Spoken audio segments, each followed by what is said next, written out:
سلام، با رویدادهای خوب یک هفته اخیر با من عبدالحمید بوپلزی خوش آمدید. امروز پنجشنبه 15 جدی سال 1401 که مصادف می شود با 5 جنوری سال 2023 میلادی.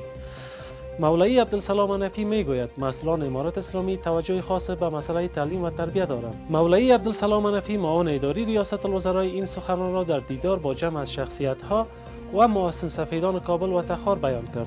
وی تعلیم و تربیت را مهمترین موضوع در کشور دانسته بیان داشت که مسئولان امارت اسلامی افغانستان توجه خاص به مسئله تعلیم و تربیت دارند. امسال 88,000 تن انار از قندهار به خارج از کشور صادر شده است. مسئولان اتاق تجارت و سرمایه گذاری قندهار میگویند که روند صادرات انار قندهار به خارج از کشور پایان یافته است. در طول سال جاری 88,000 تن انار به ارزش بیش از 48 میلیون دلار آمریکایی به کشورهای خارجی صادر شده است. وزارت فواید عامه از تکمیل کار ترمیم شورای مزار شریف شبرخان خبر می‌دهد. به گفته منبع کار این پروژه ترمیماتی به هزینه 6 میلیون و 400 هزار افغانی میان وزارت فواید عامه و یکی از شرکت‌های ساختمانی خصوصی قرارداد شده بود که در جریان 3 ماه تکمیل شده است.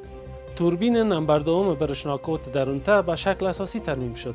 این توربین که در نتیجه تلاش‌های جدی کارمندان فنی ریاست برشنای ننگرهار پس از 2 ماه دوباره ترمیم و فعال شد.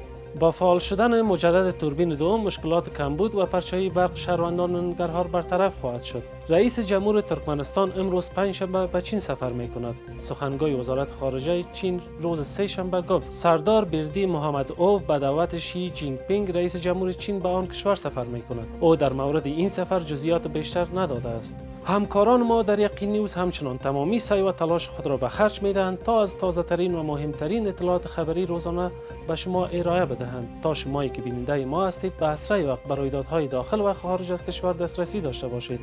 تا دیدار بعد، خدا نگهدار.